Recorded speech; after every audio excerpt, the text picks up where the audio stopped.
Okay guys, we're going to go from the offensive zone now into how I want to back check. A couple of things before we do that. Just want to review what we're doing in the offensive zone. And Joe asked a perfect question to segue into what I'm trying to do in the neutral zone here. So we'll cover that off first. So the question was, what happens if they just chip the puck back behind the net?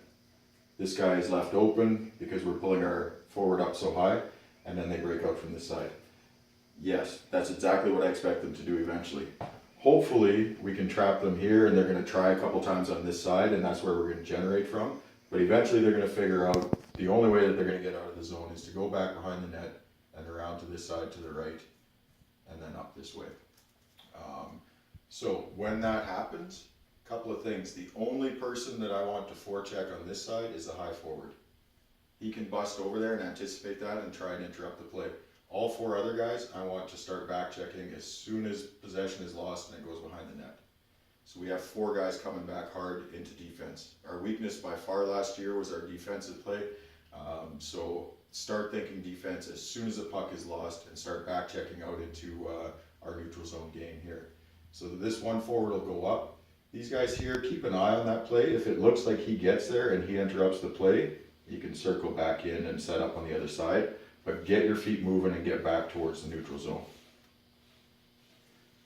Okay, so this all comes back to the defense first thinking, even in the offensive zone. So if they do chip out, go to this side, one forward, the high guy, anticipate that, try and cut him off. If he can, everybody can circle around and shift over to the other side. If he can't, I want all four guys back into the back check. So the way I want to back check, and keep in mind, this is the same as the offensive zone. This is basic general positioning. I don't want you to go and stand in these spots, right? I understand that we're not going to play this 100% of the time. But if all five guys are playing the same way, we can anticipate each other, and that's where I think it's going to help us out. So basically, in the offensive zone, I want to block the left, anticipate to the right. It's a trap, basically. It would be a right wing trap. So in this scenario, defenseman goes over, breaks out, four guys break back, one forward goes in and tries to interrupt. If they have possession and they're already in their zone and we're already backing off, I only want one guy deep and I want four guys drop back into the neutral zone to trap the neutral zone. The way I want to play the neutral zone is block to the left. So everybody in the neutral zone, when you get back, or let's start in the offensive zone. So this forward coming in, I want you to steer that play to the right. I want them breaking out from the right. I want to anticipate that. So 7 or 8 out of 10 times, let's herd them over to the right and make them break out from that side. The reason I want them breaking out from that side is all four guys in the neutral zone. I want you to play your man on when you're facing him, your left side. So block him from going this way, block him from going this way. Make sure that the man, use your body position so the man in the puck has to go to the right. Okay? So by doing that, it gives everybody behind you the chance to anticipate that. So if this guy's blocking his man out and he cannot go to the left, then this guy can anticipate it. And if you read the play, you know where he's going, you can step up on him. Same here. If the puck's coming to this guy, you're steering him to the left, this guy has a chance to step up.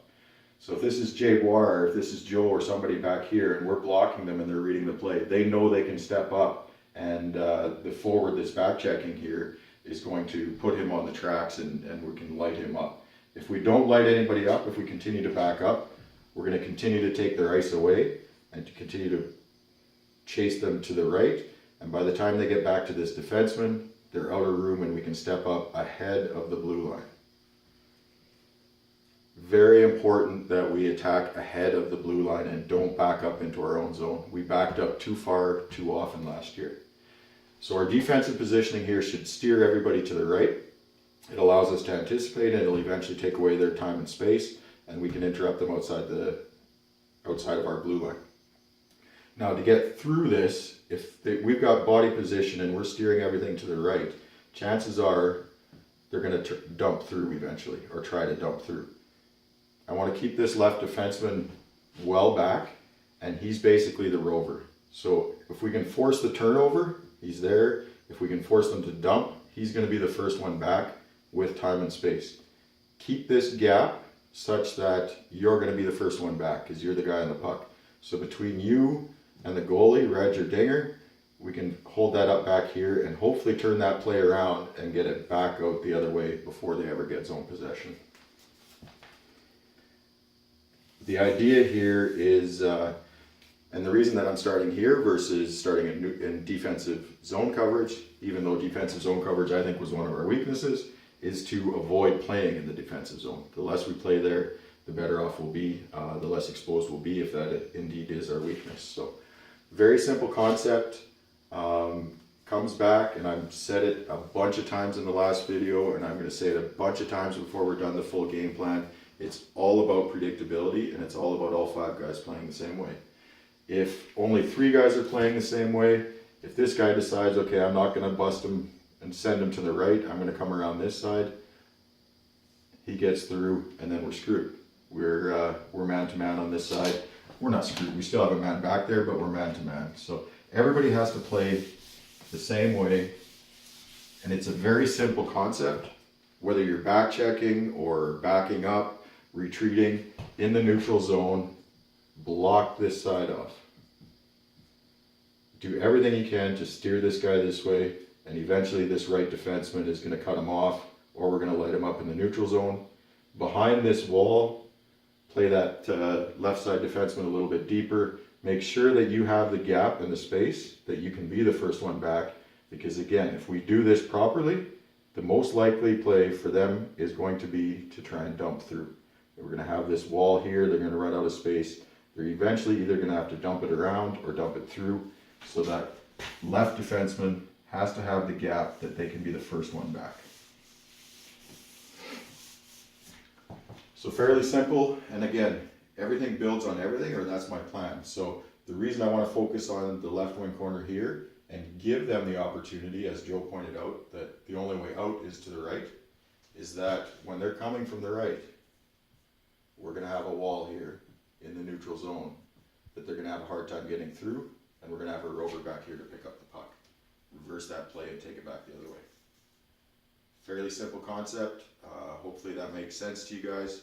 It's something that you're going to have to practice and just get in the habit of doing, but it's a small thing but a big thing. Really all you're doing is positioning your body so that this player cannot go this way, or this way.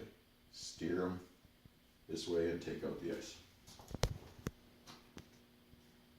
Good.